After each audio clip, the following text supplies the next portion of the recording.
Be clear and tell you, if you're watching this video, you're probably considering buying you a nugget ice maker that will sit on your countertop. This is a really small compact unit. It is one of the smallest ones I've owned. The other three I previously owned in the last 8 years were a lot larger and they took up a lot more counter space. So I like the convenience of this being nice, small, really compact. If you see there, it's not even very deep. It's a great compact size. Right now it's in standby mode. I turned it to standby mode so that I could do the video. I will turn it on while we're doing the video and we talk about the product. But standby mode is red. It also does this mode when it is out of water and needs a refill.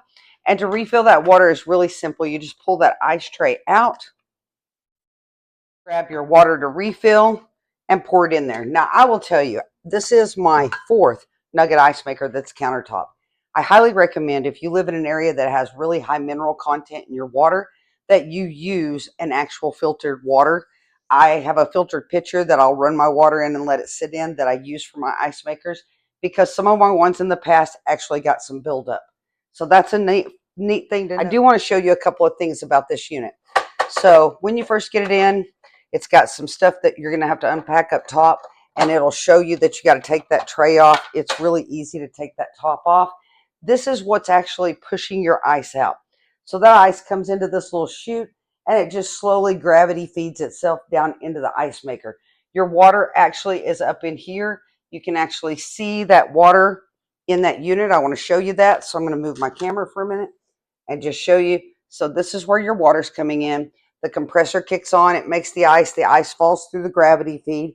And there you can see this is your max fill for your water. I did not have filtered water. I was using plain tap water. So I really like to caution everybody, if you're looking at one of these, to know these things, because I think that really helps you make a better buying decision. We absolutely love it. I love the convenience of this small one. Doesn't take up any space on my counter. It's very convenient. It's lightweight. I can actually take this with me if we were going camping in the RV, or if you wanted to go to the lake, you were going for a weekend, you could take this ice maker. Having a party out on the patio, pick the ice maker up, quick and easy to move it. But you don't want to tip it. You don't want to turn it on its side. And when you get it in from shipping, you do want to let this thing stand sitting upright for 24 to 48 hours, because here's where the compressor is. So the compressor is in the back of the unit. This is the fan that helps cool that compressor. But that compressor is just like a refrigerator. So when you get your refrigerator in, they always caution you to let it stand, be vertical for 24 to 48 hours to let the oil inside that compressor unit settle to the bottom. Same thing on these nugget ice makers.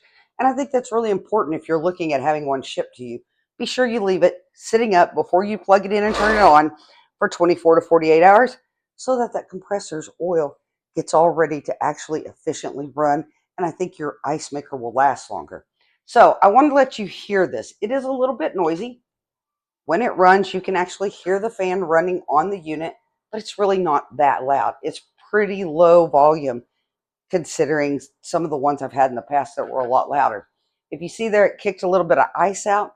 This is one of the fastest nugget ice makers I've ever owned.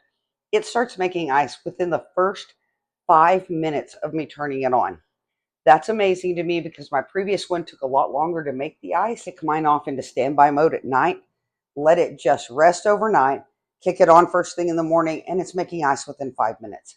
My grandkids and I spend hours getting ice out of this machine every day. We run it continuously for 8 to 10 hours, and then I put it in standby mode just for overnight. I will tell you, if you're looking for a countertop ice maker, something that's small, lightweight, and you can make it portable, put it in a RV, take it with you to the lake, this is one to grab. I love the way the ice tray is done on the front. It's easy to see if it has full ice. It's easy to see by the red light if it needs more water, or if it's in standby mode, and it has a self-cleaning cycle. I had 2 of these that didn't have a self-cleaning cycle, and they were a pain to clean. So this is a really big thing to me. This is a gravity feed. One of my other ones that I loved a lot that finally just wore out after years of use actually would kick out the ice, and it had like a little propeller style in the top that actually really shot the ice out rather than letting gravity feed it. And when this starts getting full, you do have to every once in a while walk down it and check and just kind of move the ice around to keep it from blocking off that chute. because if that chute gets blocked off, the gravity gets blocked off, it's going to kick itself in to standby mode, thinking the whole ice bin is full, when actually it may just be a little bit of ice in there, just blocking that gravity feed. So that's an important thing to know. I hope that helps you make a better buying decision. And if you liked my video, go like me on my Amazon page for more.